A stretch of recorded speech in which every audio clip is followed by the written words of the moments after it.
Bismillahirrahmanirrahim. Assalamu alaikum dear students. I hope you're all doing great.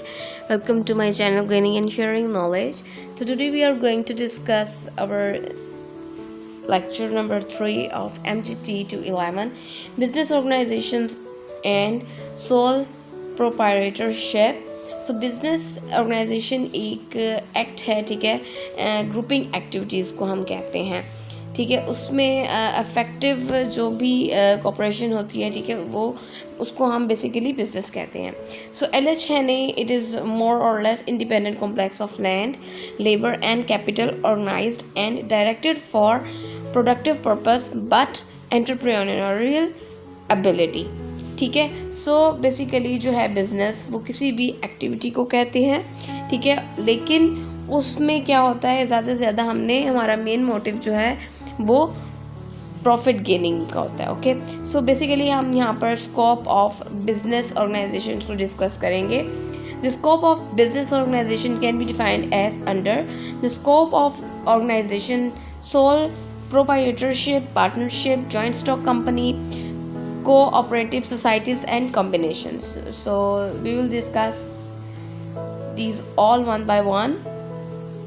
Sole proprietorship, according to WHT Stafford, it is the simplest form of business organization which is owned and controlled by one man, ठीक है।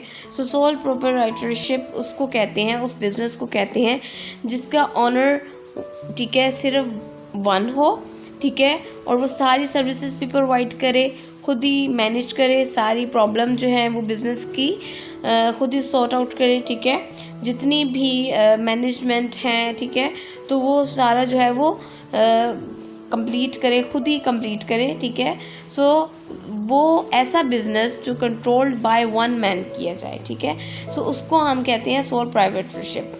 It's obvious, जब business अगर एक बंदे का है, ठीक है, सारी मैनेजमेंट्स, सारी जो है वो सेलिंग की जितनी भी सर्विसेज हैं वो खुद ही प्रोवाइड कर रहा है, सो दैट मीन्स कि उसका जितना भी प्रॉफिट है वो अकेले ही उसका मालिक होगा, ठीक है। नेक्स्ट इसकी फीचर्स क्या होंगे, इजी फॉर्मेशन, अनलिमिटेड लाइबिलिटीज़, यानी कि गुड्स जो हैं उसकी जो प्रोडक्ट्स हैं वो अनलिमिटेड होंगी, ठीक है। ऑनरशिप उसकी अपनी होगी, प्रॉफिट जो है वो अकेला ही जो है वो ठीक है एंजॉय करेगा, उसकी मैनेजमेंट जो है वो खुद ही मैनेज करेगा, इजी डिसोल्यूशंस, ठीक है। सो नेक्स्ट है partnership.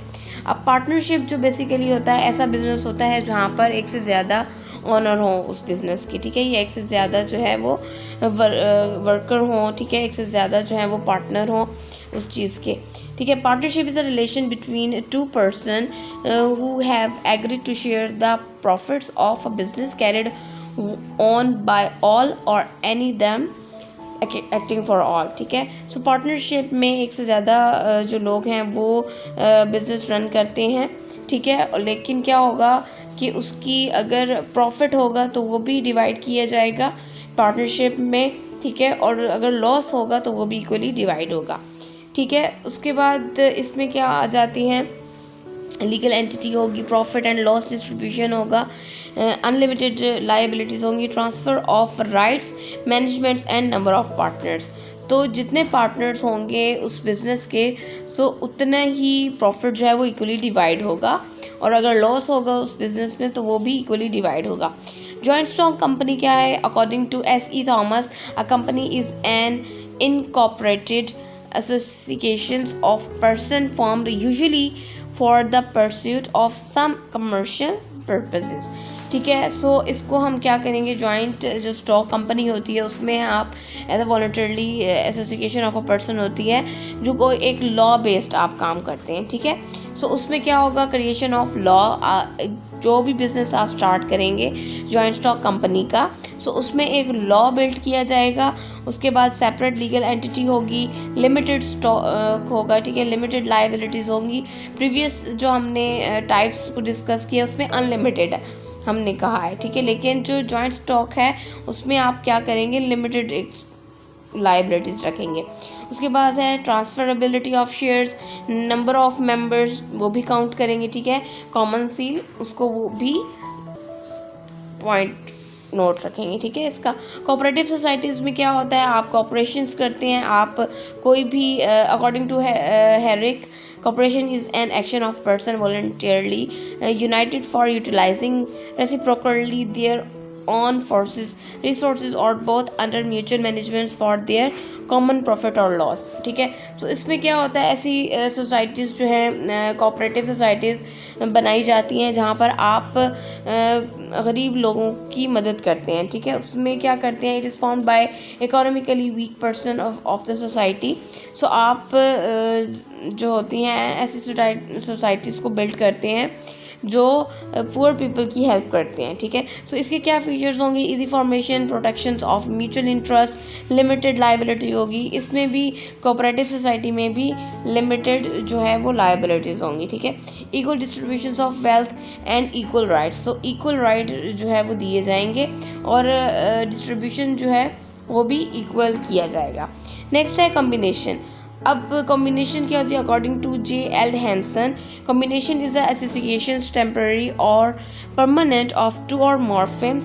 So business combinations are formed when several business concern undertaking units, ठीक है। सो इसमें क्या होगा, ऐसा बिजनेस ये, ठीक है, कॉम्बिनेशन होगा जिसमें बहुत ज़्यादा जो है वो बिजनेस कंसर्न होंगे, ठीक है। यानी कि एक से ज़्यादा जो है वो बिज़नेस बिल्ड आउट किया जाएगा। उसमें इकोनॉमी होगी इन प्रोडक्शन, इफेक्टिव मैनेजमेंट होगी, डिवीजन ऑफ लेबर, ठीक है। उसमें जो लेबर होंगे उसके काम में भी डिवीजन हम जनरेट करेंगे, डिस्ट्रक्टिव कंपटीशन, ठीक है, वो भी होगा। अब importance of the business organisations क्या होती हैं, उसमें डिस्ट्रीब्यूशन आ जाती है, ठीक है। उसमें क्या होगा, हम मार्केटिंग की जितने भी प्रॉब्लम्स हैं उसको सोल्व किया जाएगा, ठीक है। उसमें बाइंग एंड सेलिंग की डिस्ट्रीब्यूशन होगी, उसके बाद उसमें ट्रांसपोर्टिंग की मैनेजमेंट को देखा जाएगा, ठीक है। उसके बाद स्टोरेज और ग्रेडिंग को भी देखा जाएगा। फीडबैक क्या होगा, ऐसी ऑर्गेनाइजेशन जो है वो बिजनेस में डिसीजन मेकिंग का काम करते हैं, ठीक है, जहाँ पर फीडबैक दिया जाए फ्रॉम मार्केट्स, ठीक है। सो ये भी हम उस चीज़ को जो है वो देखेंगे। नेक्स्ट है फाइनेंस मैनेजमेंट, ठीक है। अब बिज़नेस में फाइनेंस मैनेजमेंट को भी देखा जाएगा, फाइनेंशियली हमारे बिज़नेस को कितनी बेनिफिट्स होगा कि नहीं, ठीक है। उसके बाद है फिक्सिंग ऑफ रिस्पॉन्सिबिलिटीज़। उसमें क्या होगा, हम अपनी रिस्पॉन्सिबिलिटीज़ को देखेंगे, एक रिस्पॉन्सिबिलिटी को फिक्स कर दिया जाएगा कि इन बिज़नेस में इस चीज़ को हम बिल्कुल भी जो है वो अफोर्डेबल नहीं होगा, ठीक है। सो उसके एरर्स और फ्रॉड को कम से कम किया जाए, ये चांस जो है बिज़नेस में ना हो, ठीक है। मिनिमम कॉस्ट, हम अगर कोई भी बिज़नेस स्टार्ट करते हैं सो ऑब्जेक्टिव ऑफ मिनिमम कॉस्ट, तो हम उसको कम से कम जो है वो रेंज से स्टार्ट करें ताकि हमारा जो चांस है लॉस का वो कम हो, यानी रिस्की ना हो, ठीक है। सो मिनिमम वेस्टेज हम क्या करेंगे, अपने जो भी बिज़नेस स्टार्ट करें हम कोशिश करेंगे कि हम क्या करें, कम से कम जो है वो वेस्ट करें, यानी कि चीज़ों को वेस्ट होने से बचाएं, ठीक है। रॉ मटेरियल और एक्सपेंडिचर्स जो है it reduces the wastage of raw material and other expenditures, ठीक है। सो हम क्या करें, उन चीज़ों से ज़्यादा प्रॉफिट गेन कर सकें, तो लॉस की तरफ से ना जाएं। तो ये बिज़नेस को जो है रन करने के लिए इन चीज़ों को हमने नोट डाउन करना होता है, ओके। सो प्रोडक्ट ग्रोथ, उसमें क्या होगा कि business organisation is very useful for the product growth, ठीक है। ये हमारी लेबर की एफिशिएंसी को भी इंक्रीज़ करता है। क्विक डिसीजन हमें होना चाहिए, ठीक है। बिजनेस ऑर्गेनाइजेशन जो है वो एक क्विक डिसीजन मेकर होते हैं, ठीक है। उसके बाद है रिकॉग्नाइजेशंस प्रॉब्लम, हमें हमारे जो भी बिजनेस ऑर्गेनाइजेशन में अगर कोई प्रॉब्लम आ रही है मैनेजमेंट के थ्रू या कोई भी जो है वो वर्कर्स के रिलेटेड कोई भी अगर इश्यूज़ हैं तो उनको भी सॉर्ट आउट करना आना चाहिए। उसके बाद है रिड्यूस द कॉस्ट, ठीक है। उसमें क्या करेंगे हम, business organisation is useful in reducing the cost of productions and it helps the efficient use of factors of productions, ठीक है। सो उसके बाद है नेक्स्ट सेक्रेटरीज फंक्शंस। सो इसमें हम क्या करते हैं, गाइडलाइंस को देखते हैं बिजनेसमैन के, ठीक है, उसका ठीक है, बेस्ट वे ऑफ परफॉर्मिंग होना चाहिए। स्किल्ड सेल्समैन जो है वो इट्स ऑब्वियस एक स्किल्ड जो सेल्समैन होते हैं वो अपने कस्टमर्स को ज़्यादा सेटिस्फाई कर सकते हैं बनिस्बत जो कि न्यू भी हो, ठीक है। ट्रांसपोर्टेशन की बात करें तो उसमें हम क्या करते हैं कि हम बिजनेसमैन को गाइड करते हैं कि वो किस तरीके से अपनी ट्रांसपोर्ट को यूटिलाइज करे, ठीक है। Increase the sales volume of the product, ज़्यादा से ज़्यादा जो है वो प्रोडक्ट जो है वो सेल करके अपना प्रॉफिट जनरेट कर सके, ठीक है।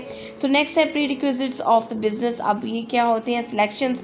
आपको बिजनेस स्टार्ट करने के लिए किसी भी प्रोडक्ट को स्टार्ट करने के लिए आपको पहले उसकी एनालिसिस करनी होती है कि इस प्रोडक्ट को हाँ अगर हम लॉन्च करें, सो अगर हम इस प्रोडक्ट पर वर्कआउट करें तो हमारा बिजनेस ज़्यादा रन होगा, ठीक है। उसके बाद है feasibility report. A person should prepare the feasibility report about the business to be started, okay. So next है नेचर ऑफ बिजनेस। अब यहाँ पर वेरियस टाइप्स होती हैं बिजनेस की, लाइक मैन्युफैक्चरिंग हो गई, ठीक है। आप मैन्युफैक्चरिंग का काम स्टार्ट कर सकते हैं, ठीक है, ट्रेडिंग का काम कर सकते हैं और या सर्विसेज प्रोवाइड कर सकते हैं, ओके। सो नेक्स्ट है डिमांड ऑफ द प्रोडक्ट। अब आपको ऐसा बिजनेस स्टार्ट करना है, ठीक है, सो जिसमें ऐसा प्रोडक्ट आप लॉन्च करना है जो आपके जिस एरिया में आप स्टार्ट करें वहाँ पर उस प्रोडक्ट की डिमांड हो, ठीक है, आप उससे ज़्यादा सेल्स जनरेट कर सकें, प्रॉफिट गेन सकें, बजाय इसके कि आपका जो बिज़नेस है वो लॉस की तरफ जाए, ठीक है। तो ऐसा प्रोडक्ट सर्च आउट करें कि जिसकी डिमांड ज़्यादा हो, तो उस पर आप जो है वो वर्क करें। Size of the business. अब साइज़ ऑफ द बिज़नेस जो है वो ये है कि उसकी स्केलेबिलिटी की बात कर सकते हैं, ठीक है। सो अगर आपका जो बिज़नेस जो है वो स्टार्ट आप करते हैं, ठीक है, तो उसकी इतनी डिमांड जो है वो आपकी बढ़ जाती है, सो उसकी स्केलेबिलिटी भी इट्स ऑब्वियस जो है वो इंक्रीज़ आप करेंगे, ठीक है। So determination of the size of business is an important decision of a person. So availability of the capital क्या है जी, हम availability of the capital is an important factor. ये एक इम्पॉर्टेंट फैक्टर है किसी भी बिजनेस का, ठीक है।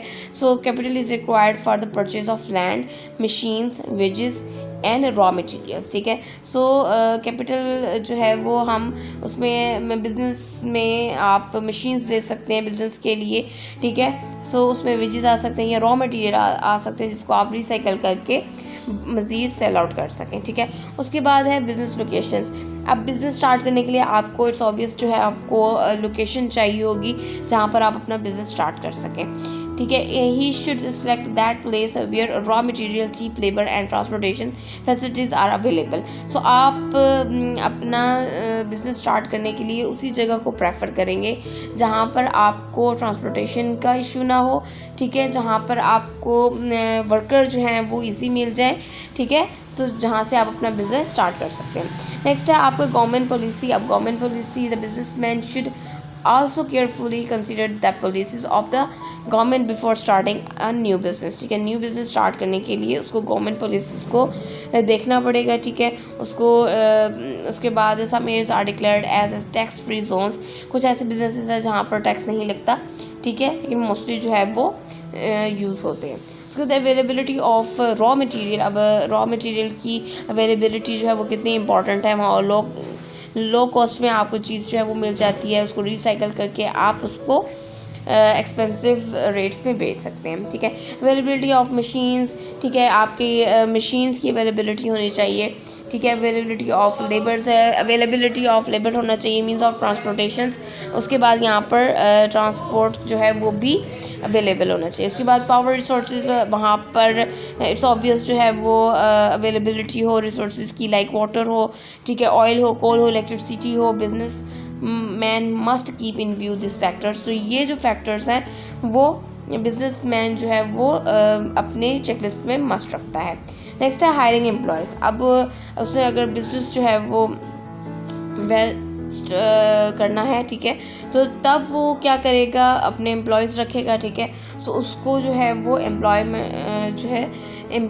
भी वो रखेगा तो उसका बिज़नेस जो है वो मज़ीद ग्रोअप होगा। नेक्स्ट है प्रोडक्ट प्राइसिंग। उसके बाद अगर कोई भी उसने प्रोडक्ट जो है वो रखा है, ठीक है, तो अपना बिज़नेस स्टार्ट करने के लिए वो अपने कंपटीटर्स को चूज़ करेगा। सो जो उसके जो कंपटीटर्स हैं, ठीक है, सो उसने क्या प्राइस रखी हुई है और आपने क्या प्राइस रखनी है, ताकि आप ज़्यादा से ज़्यादा जो है वो कस्टमर्स को ग्रैब कर सकें।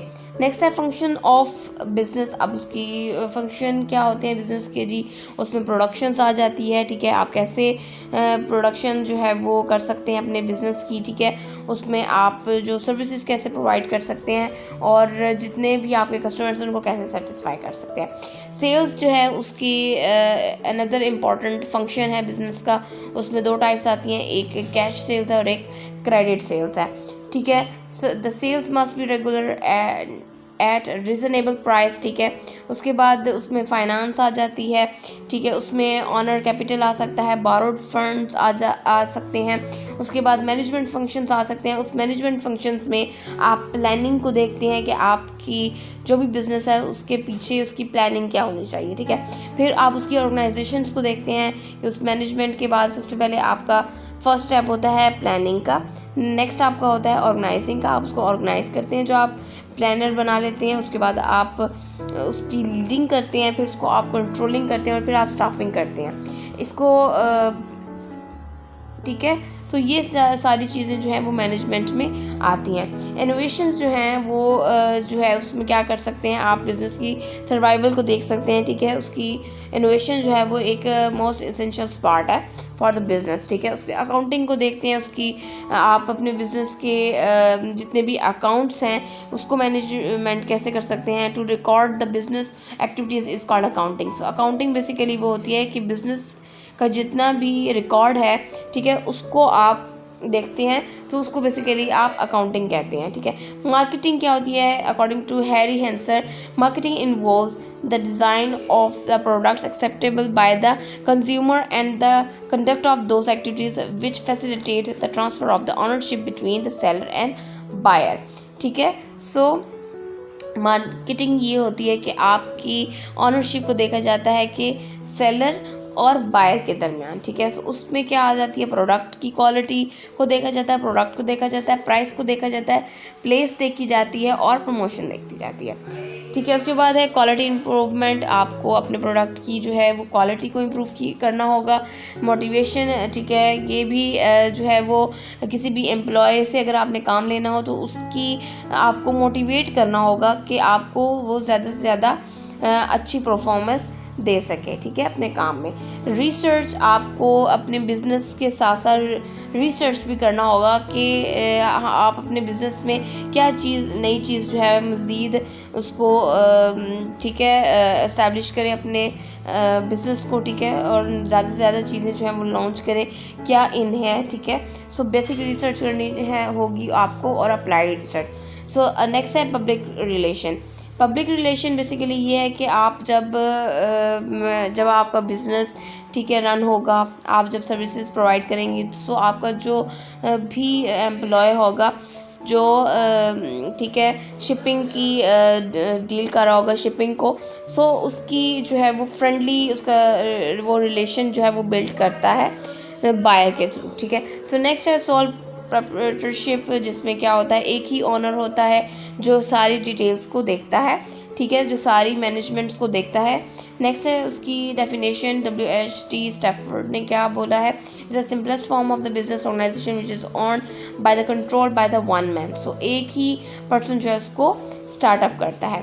नेक्स्ट है according to the J Baker, the sole proprietorship is a business operate by one person to earn profit. So एक ही बंदा होता है जो पूरे प्रॉफिट का मालिक होता है, ठीक है। उसमें कैपिटल आ जाएगा, इजी सोल्यूशन आ जाएगा, इजी ट्रांसफर एबल आ जाएगा, फ्रीडम ऑफ एक्शन होगा, फॉर्मेशन होगा, लीगल एंटिटी होगी, लीगल डिस्ट्रक्शन होगी, लिमिटेड लाइफ होगी, ठीक है।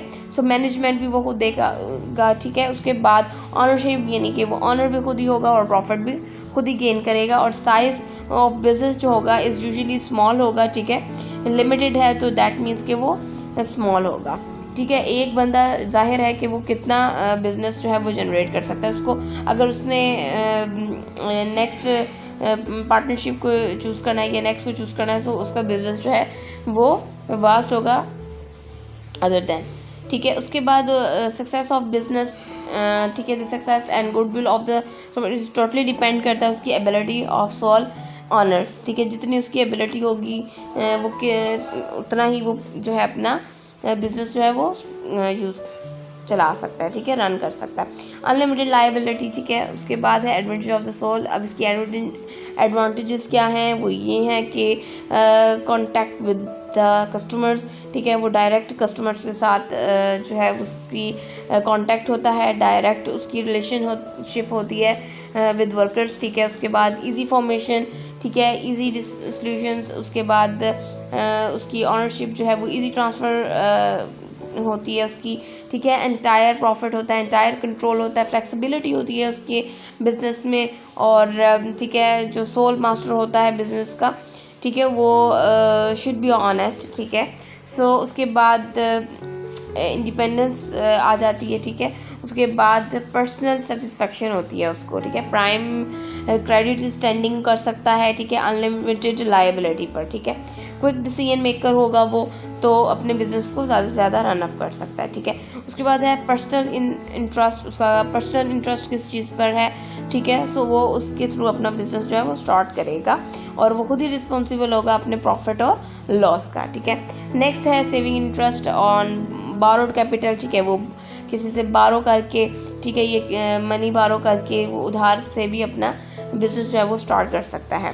सेविंग इन लीगल एक्सपेंस, ठीक है, सेविंग इन मैनेजमेंट एक्सपेंसिव, ठीक है। उसके बाद सेविंग इन टैक्सेस, ठीक है, वो टैक्स से भी जो है वो सिंगल पर्सन उसको इम्पोज, यानी कि वो ज़्यादा जो है उसके ऊपर टैक्स भी नहीं लगेगा। जितना ज़्यादा बिजनेस होगा उतना ही ज़्यादा उस पर टैक्स होगा।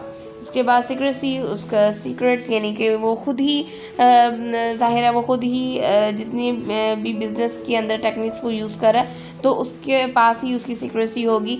मींस कि वो भी उसको जो है वो जो फिर बिज़नेस का फर्स्ट जो इम्पोर्टेंट पॉइंट होता है वो सीक्रेसी का होता है, ठीक है। So secrecy is the most important part of the business and most important factor for the development of the business, ठीक है। सो सोशल बेनिफिट्स भी हैं, ठीक है, उसके अनएम्प्लॉयमेंट को भी ख़त्म करता है। डिसएडवांटेजेस ये हैं कि वो कंटिन्यूटी उसको ज़्यादा लंबा जो है वो नहीं चला सकता अकेला, ठीक है, उसको कोई ना कोई फिर हेल्पर चाहिए होगा। चांसेस ऑफ फ्रॉड भी हो सकता है, ठीक है। उसके बाद अगर प्रॉपर रिकॉर्ड ना हो, ठीक है। एक्सपेंशन डिफ़िकल्टी, एक्सपेंशन जो है वो भी मुश्किल हो सकती है। लैक ऑफ एडवर्टाइजमेंट, अकेला बंदा जो है अगर वो बिज़नेस कर रहा है तो उसको एडवर्टाइजमेंट भी खुद ही करनी होगी, तो उसके पास सोर्स कम होंगे, ठीक है। लैक ऑफ कैपिटल, तो lack of inspection and audit, ठीक है। लैक ऑफ इनोवेशन, ठीक है, उसमें भी उसको सफरिंग करनी पड़ेगी, ठीक है। लैक ऑफ पब्लिक कॉन्फिडेंस, उसके पास पब्लिक कॉन्फिडेंस में भी कमी होगी, ठीक है। So skilled person, one person can't hire the services of the qualified and skilled person, ठीक है। सो अगर लिमिटेड रिसोर्सेज हैं तो आप आगे से आगे एम्प्लॉय नहीं रख सकते, तो ये एक बड़ा जो है वो डिसएडवांटेज है, ठीक है। मैनेजमेंट डिफ़िकल्टी होगी आपको, मच स्ट्रेन ऑन हेल्थ, ठीक है, नॉन ड्यूरेबल परमानेंट एग्जिस्टेंस, ये सारे जो पॉइंट्स हैं वो अगर हम इसका कंक्लूजन देखें तो अगर एक पर्सन यानी कि सोल प्रोप्राइटरशिप से अगर वो बिज़नेस स्टार्ट करता है, तो अगर उसके बिज़नेस में प्रॉफिट आता जा रहा है तो उसका नेक्स्ट स्टेप ये होना चाहिए कि वो एम्प्लॉय, ठीक है, रखे और अपने बिज़नेस को मज़ीद रन कर सके। So see you in the next lecture, take care, अल्लाह हाफिज़।